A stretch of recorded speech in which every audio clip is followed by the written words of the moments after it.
এই যে আমার পেছনে এই শৈল্পিক এই বাড়িটি দেখতে পাচ্ছেন, খুবই চমৎকার। এই ভবনে চমৎকার যে শৈল্পিক কাজগুলো, এগুলো আপনাকে মুগ্ধ করবে।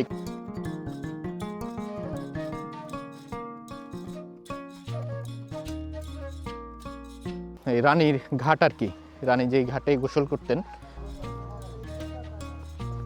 হ্যাঁ, গোবিন্দ মন্দির 408 বছরের পুরাতন মন্দির। টোটাল এটা দোল মন্দির। এই পুঠিয়া জমিদার বাড়িকে ঘিরে যে কটা মন্দির আছে তার মধ্যে সবচেয়ে সুন্দর এবং বড় মন্দির হচ্ছে এটা, শিব মন্দির। ভিতরে যে শিবলিঙ্গটি আছে এটা এশিয়া মহাদেশের মধ্যে দ্বিতীয় বৃহত্তম। এই ভিডিওর মাধ্যমে আপনাদেরকে এই পুঠিয়া রাজবাড়ির এই ভবন এবং এর আশেপাশের মন্দির এবং যেই দিঘিগুলো আছে সবগুলার বিস্তারিত দেখাবো এবং জানানোর চেষ্টা করব আপনারা কিভাবে আসবেন বা কিভাবে ঘুরে দেখবেন, সব কিছু নিয়েই আজকের এই ভিডিও সাজিয়েছি আমি। এখানে এই পুঠিয়া রাজবাড়িতে ঢোকার টিকিট হচ্ছে কত? 30 টাকা করে না? 30 টাকা করে। আর এটা হচ্ছে এখানে হচ্ছে মঙ্গলবার শনিবার খোলা, শুক্র সোম রবিবার হচ্ছে সাপ্তাহিক ছুটি। এখানে প্রবেশের টিকিটের মূল্য তালিকা, প্রাপ্তবয়স্ক, উচ্চ মাধ্যমিক শিক্ষার্থী, বিদেশি, অন্যান্য এখানে ডিটেল সব দেয়া আছে। এখন আছি পুঠিয়া রাজবাড়ির সামনে, অথবা অনেকে এটাকে পাঁচ আনি জমিদার বাড়িও বলে থাকে। এটার সামনেই আছি এখন। মহারানী হেমন্ত কুমারী দেবীর এই বাসভবন 1895 সালে নির্মাণ করা হয়। এই যে আমার পেছনে এই শৈল্পিক এই বাড়িটি দেখতে পাচ্ছেন, খুবই চমৎকার। এইটা হচ্ছে তৎকালীন জমিদারদের প্রতিষ্ঠিত, যদিও মহারানীর কথা, হেমন্ত দেবীর কথা অনেকের জানা থাকলেও এখানকার প্রতিষ্ঠাকালীন রাজার নাম অনেকেই জানেন না, এটা অনেকেরই অজানা। হ্যাঁ, আমারও জানা নাই। আর এইটা 1950 সাল পর্যন্ত তখনকার রাজপ্রথা যখন বিলুপ্ত হয়ে যায়, রাজপ্রথা বিলুপ্ত হলেও এই জমিদার বাড়ি এবং এর আশেপাশে রাজদিঘি, তারপরে এই যে মন্দির দেখতে পাচ্ছেন, সব কিছুই এখানে থেকে যায়। এটার এই বাড়িটা হচ্ছে রাজশাহী জেলা শহর থেকে 32 কিলোমিটার দূরে, নাটোর মহাসড়কের পাশেই ঠিক এই বাড়িটা। আপনি বাংলাদেশের যে কোনো জায়গা থেকে পুঠিয়া এসে এই রাজবাড়িটি সহজেই দেখে চলে যেতে পারেন আপনার নিজ গন্তব্যে। আর আপনারা কেউ যদি ট্রেনে করে আসতে চান, সেক্ষেত্রে ঢাকা থেকে অথবা যে কোনো জায়গা থেকে এসে রাজশাহী অথবা নাটোর যে কোনো জায়গায় নেমে আপনি এখানে এরপরে অটোরিকশা, সিএনজি যে কোনো কিছুতে করে আপনি এখানে চলে আসতে পারবেন। এই ভবনে চমৎকার যে শৈল্পিক কাজগুলো, এগুলো আপনাকে মুগ্ধ করবে। কাঠের কাজ, বিভিন্ন আপনার সেই তৎকালীন আমলের বিভিন্ন কাজ, এগুলো আপনি এখানে এসে দেখে আপনি মুগ্ধ হতে বাধ্য। এই যে এদিক দিয়ে উঠলে দ্বিতীয় তলায় একটা জাদুঘর আছে। এটা কিন্তু 5টার সময় মোটামুটি বন্ধ হয়ে যায়, অলরেডি 5টা বাজে। এটা দেখার জন্য অবশ্যই আপনাকে 5টার মধ্যেই আসতে হবে। আপনি পরে আসলে হয়তো বাইরে থেকে দেখতে পারবেন, ভিতরে ঘুরে দেখার জন্য আপনাকে 5টার মধ্যেই আসতে হবে এখানে।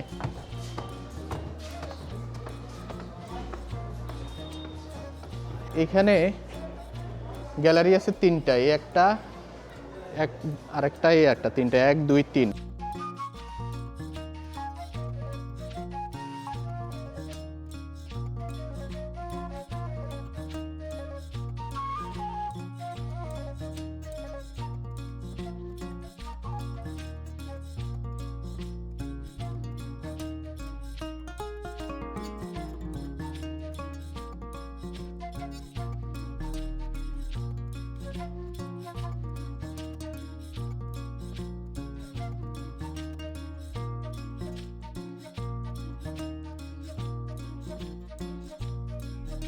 এই পুঠিয়া রাজবাড়িটা হচ্ছে দোতলা রাজবাড়ি, নিচে একতলা, এটা আরেকটা তালা, এর উপরে আর কোনো তালা নাই।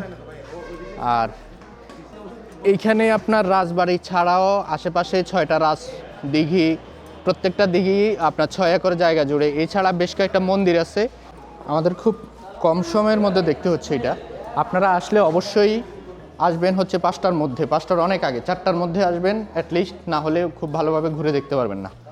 এই জায়গাটা বন্ধ হয়ে গেছে অলরেডি। আমরা খুব রিকোয়েস্ট করে জাদুঘরটা ঘুরে দেখলাম, ভিতরের অংশগুলো ঘুরে দেখছি। এই যে বিল্ডিংটার পেছনের অংশে দেখেন, খুব চমৎকার করে সাজানো, এই যে ফুল দিয়ে অনেক সুন্দর করে সাজানো আছে, মানুষ ছবি টবি তুলছে। এই সম্পূর্ণ রাজবাড়িটাতে এই ছাদের অংশটায় আপনার এই কাঠ, লোহা এবং আপনার কি বলে টালি ব্যবহার করা হয়েছে। আর এর আশেপাশে মোটামুটি 6টার মতো মন্দির আছে। পুঠিয়া জমিদার বাড়ির রানীমহল ওই যে পেছনে যে মহলটা ভাঙা, এখন অলরেডি ভেঙে চুরে গেছে, ওটা জানা। আর এইটা হচ্ছে আপনার এই রানীর ঘাট আর কি, রানী যেই ঘাটে গোসল করতেন, এই যেটা হচ্ছে রানীঘাট।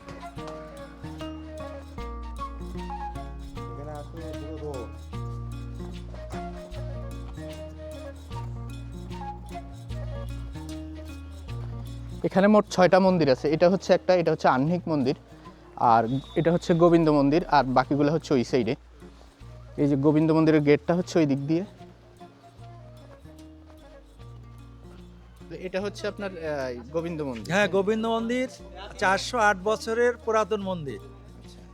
এখন এটা যদি ভালোভাবে সংস্কার করা হয়, দর্শনার্থী প্রতিদিন হাজার হাজার আসে, এরপরে আরও আসবে। যদি আরও ভালো ব্যবস্থা করা হয়, রংচং করা হয়, ভালো হয়, তাহলে আরও প্রচুর ভক্তবিন্দু আরও আসবে। মাঝে মাঝে সংস্কার হয় না? না, সংস্কারের কোনো বিকল্প দেখতেই পাচ্ছেন তো, সব কি অবস্থা, ভাঙাচোরা। টোটাল কয়টা মন্দির আছে? 12টা মন্দির আছে। গোবিন্দ মন্দির আর গোবিন্দ মন্দির আছে, দোল মন্দির আছে, শিব মন্দির আছে, তারপরে আপনার রাধা গোবিন্দ ওই চারানাতেও আছে, এখানে আছে, ওই রাজার এই রাজার মিলে আপনার মন্দির এতগুলো আছে। তারপরে বাসন্তী মন্দির আছে, বাসন্তী পূজা হয়, দুর্গা পূজা হয়, জগদ্ধাত্রী পূজা হয়।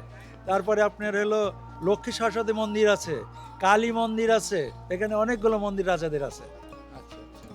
দিঘি আছে অনেকগুলো।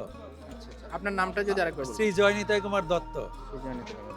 ভালো আছেন? হ্যাঁ, ভালো আছি। আপনার আশীর্বাদে, উপরওয়ালার ইচ্ছায়, আপনার দোয়ায় ভালো আছি। ঠিক আছে, আচ্ছা, ধন্যবাদ, আবার আসবেন।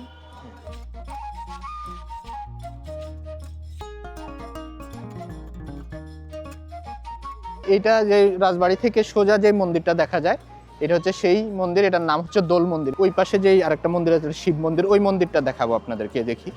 ওই মন্দিরটা আবার সুন্দর আছে।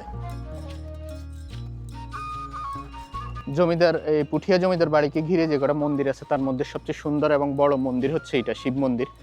এটা দেখেন, চূড়ায় হচ্ছে আপনার 5টা গম্বুজ আছে, আর প্রত্যেকটা গম্বুজে আবার আলাদা আলাদা করে আপনার আছে, ছোট ছোট অনেকগুলা গম্বুজ আছে। এই জিনিসটাই এখানে অনেক চমৎকার দেখা যায়। আমি লিটন দাস, অ্যাটেন্ডেন্স প্রত্নতত্ত্ব অধিদপ্তর, পুঠিয়া শিব মন্দির, পুঠিয়া, রাজশাহী। আচ্ছা, ভালো আছেন? জি, ভালো। আচ্ছা, আমরা তো আসলে লেট করে চলে আসছি, নাইলে হয়তো ভিতরে যাইতে পারতাম। হ্যাঁ, যেটা আপনার রুল, সকাল 9টা থেকে বিকেল 5টা পর্যন্ত আমাদের মন্দির ওপেন থাকে। আচ্ছা, এই মন্দিরটার নাম ভবেনেশ্বর শিব মন্দির। এটা বড় শিব মন্দির নামে পরিচিত। এই মন্দিরটি 1823 খ্রিস্টাব্দে নির্মিত। এটা নির্মাণ করেন পুঠিয়া পাচানির মহারানী ভবনময়ী দেবী। তৎকালীন 3 লক্ষ স্বর্ণমুদ্রা ব্যয়ে 7 বছর সময় লাগছিল নির্মাণ করতে। ভিতরে যে শিবলিঙ্গটি আছে, এটা এশিয়া মহাদেশের মধ্যে দ্বিতীয় বৃহত্তম, এবং প্রতিদিনই 2 বেলা পূজা অর্চনা হয়ে থাকে, সকাল সন্ধ্যায়। আর বাৎসরিক 2টি অনুষ্ঠান হয়। শ্রাবণ মাসের শেষ সোমবার, ফাল্গুন মাসের শিব চতুর্দশীতে হাজার হাজার ভক্তের ঢল নামে, এমনকি পর্যন্ত ইন্ডিয়া থেকেও পর্যন্ত ভক্তরা এসে থাকেন। আচ্ছা, পাশে আরেকটি মন্দির আছে, এটি জগন্নাথ দেবের রথ মন্দির। এটিও একই সময় তৈরি, একই আদলেই তৈরি। এটা 1823 খ্রিস্টাব্দে, ওটাও 1823 খ্রিস্টাব্দে এই মন্দিরটি আছে।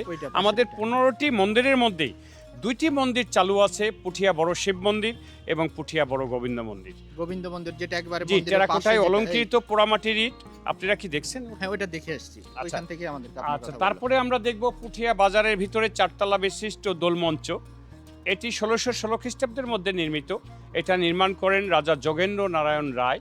তারপরে দেখব পুঠিয়া পাচানি রাজপ্রাসাদ। এই রাজপ্রাসাদটি 1895 সনে রানী হেমন্ত কুমারী দেবী কর্তৃক নির্মিত। বর্তমানে এই রাজবাড়িটি প্রত্নতত্ত্ব অধিদপ্তরের জাদুঘর হিসেবে ব্যবহার করা হচ্ছে। আচ্ছা, পরীক্ষা যেটাকে বললেন, পরীক্ষা বলতে কি ওই দিঘিগুলোর কথা বলছেন? জি, দিঘিগুলায় এটা পরীক্ষা খনন করেছিলেন। এই পরীক্ষাগুলো আবার এক একটা মন্দিরের নামেই নামকরণ, যেমন শিবসাগর, গোপাল সাগর, গোবিন্দ সাগর, শ্যামসাগর, এইভাবে পরিচিতি। 6টা দিঘি আছে। জি, প্রত্যেকটা 6 একর করে জায়গা। জি। ওনারা যখন দেশ ভাগ হয়ে গেল, রাজাপ্রথা উঠে গেলেন, তখন ওনারা তার আগেই দেশ ত্যাগ করলেন আর কি। এখন তারপরে আসছিলেন উদয় ভাদুরী, এই নাতি, পাচানি রাজার নাতি, উনি আমেরিকায় থাকেন, এবং চারানি রাজার নাতনি গীতা দেবী, পান্না দেবী, রেণু দেবী, ওনারা কলকাতায় ল্যান্ডস রোডে থাকেন। আচ্ছা, ধন্যবাদ। ঠিক আছে, ধন্যবাদ, অসংখ্য ধন্যবাদ লিটন ভাই।